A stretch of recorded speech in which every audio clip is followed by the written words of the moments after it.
think I've locked the focus, so the lighting won't automatically change. And um, I'm kinda sorry for my hair, but not really.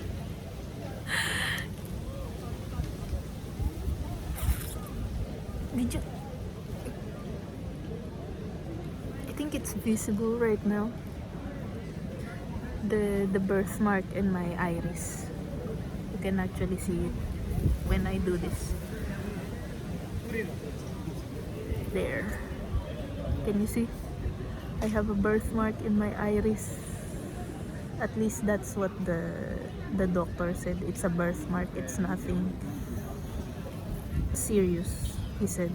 And I was in 5th grade when I found that out, I believe. And as you can see, that's Lidl. I'm here in Helsinki. I'm here in Europe.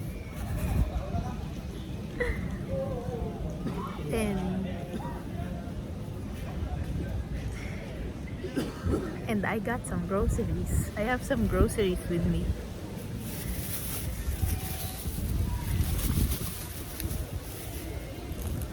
There's a lot more things in here actually. I have some mostly vegetables because we are trying to look pretty. Char. And I still have a lot of meat, like chicken and seafood in the house, so I got some vegetables. And that's not really the point of of this. As you can see, or maybe as you can feel, I'm happy. And okay, maybe I should just let my hair go like this, since it will go back no matter how many times I do this. See, it's as rebellious as the owner of the hair. Owner as in me. This is not a wig, this is real hair. So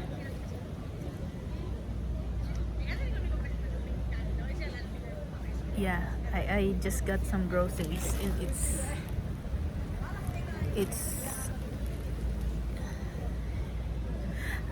also, I'm struggling with my English because, as you may have guessed, it was on vacation for a month as well. I haven't used it for the entirety of my vacation in the Philippines. Maybe I used it for a bit when I got irritated. See, that's why I'm having identity crisis with my nationality. I'm not sure why. I think a lot of people, when they get angry or emotional, they start to speak in their native language. But for some reason, that doesn't happen with me. I start to speak in English. So, but yeah, it's a bit surreal, or yeah, it's been quite a weird headspace, like I said in my previous video. Well, I'm always in a weird headspace, but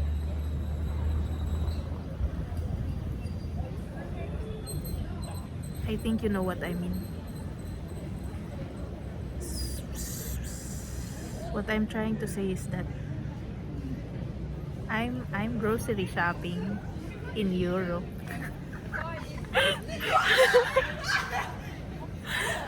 I'm hearing some strangers in Europe.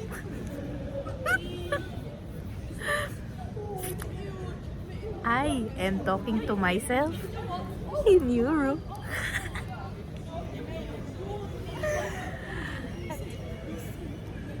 And I'm hearing seagulls in Europe.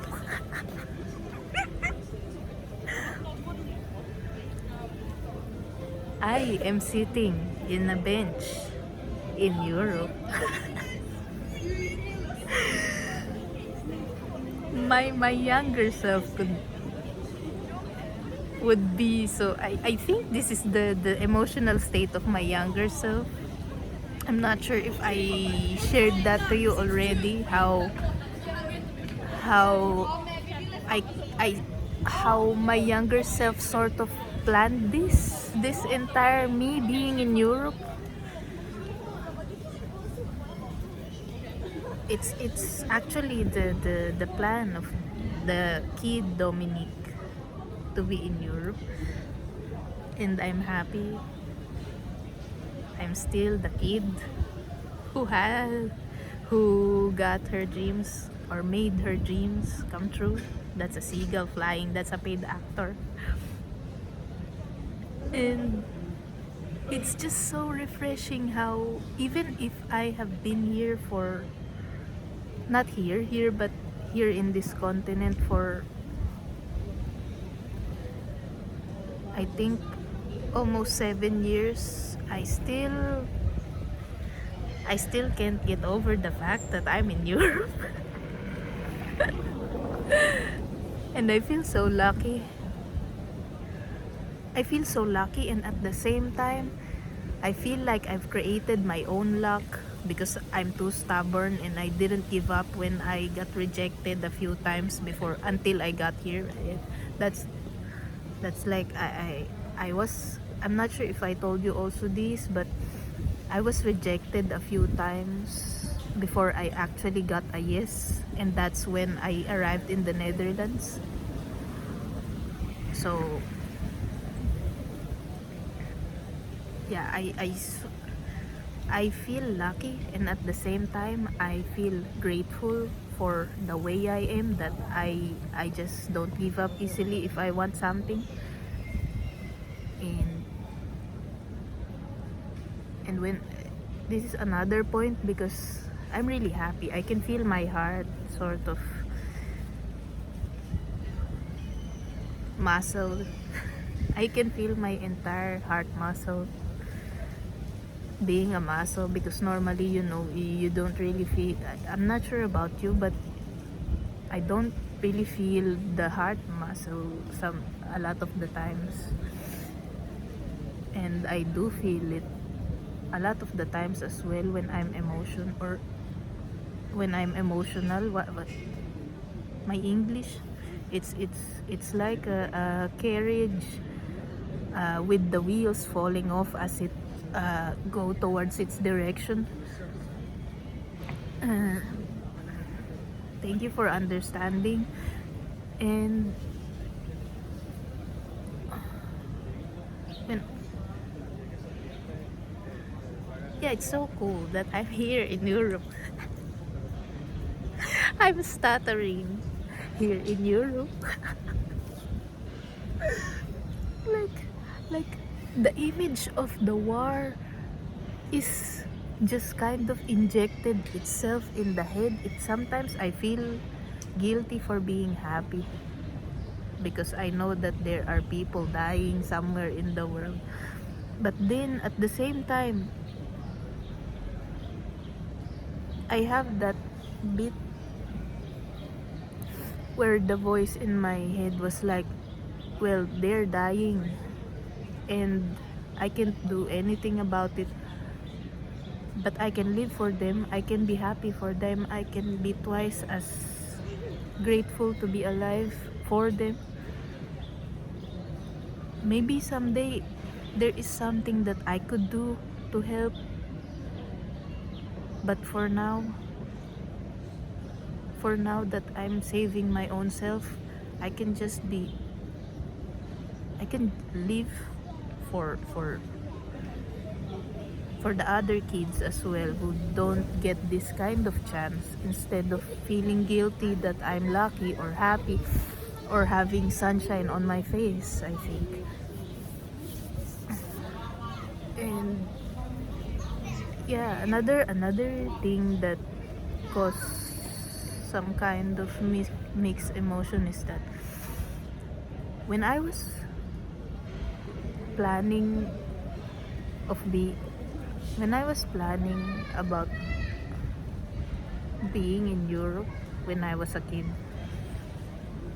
it didn't really cross my mind that the castles I was dreaming of seeing, I will see it without my family.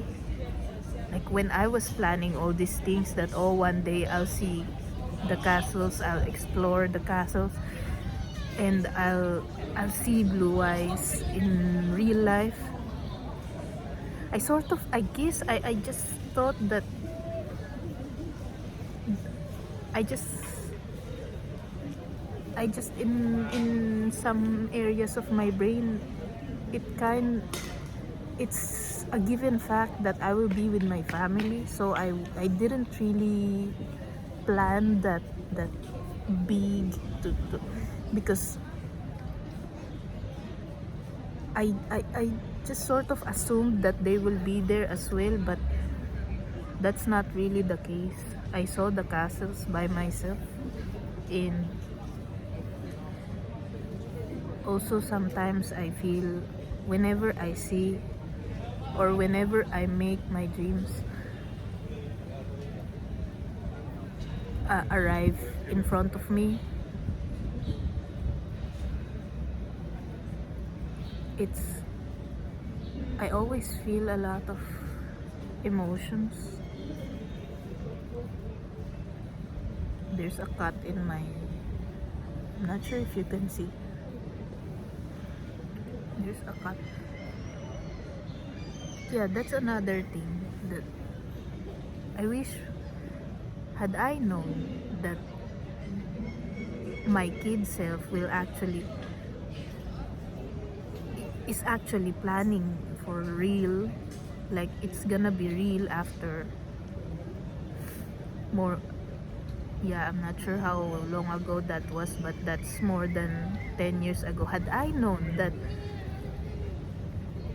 it's not it's planning and shaping something in the future, and it's not just some kind of wish you blow out in the air and then it disappears or goes somewhere and lands somewhere. Had I known that I'm molding my future sort of when I was a child and saying that I will be in Europe, seeing castles, seeing blue eyes and exploring, I should have phrased it better. I should have phrased it better. Should have phrased it as we, not just I. We, my brothers, my sister, my mom, and my dad, we will be in Europe. We will explore castles, and we will see blue eyes in real life. And maybe in a way, I'm planning it right now. Maybe we'll never know.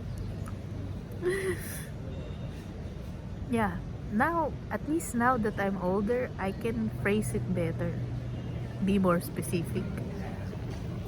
We we we we I'm not entirely sure what kind of self is coming out whenever I'm making these videos.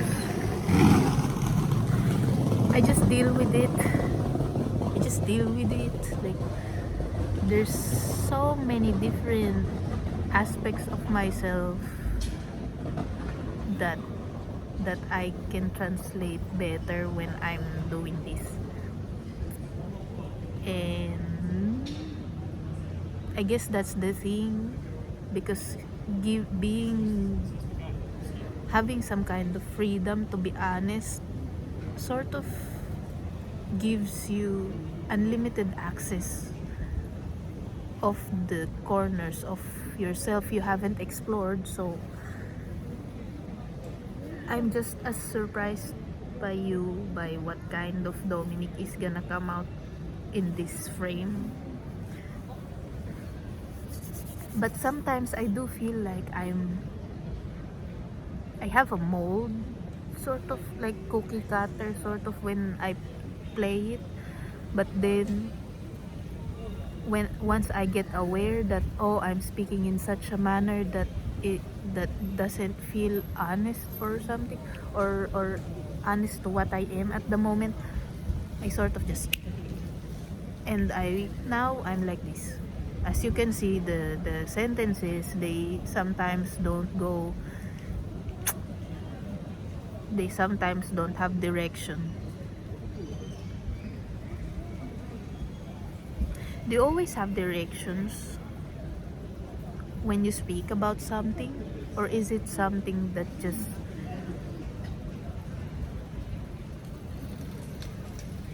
you just find along the way?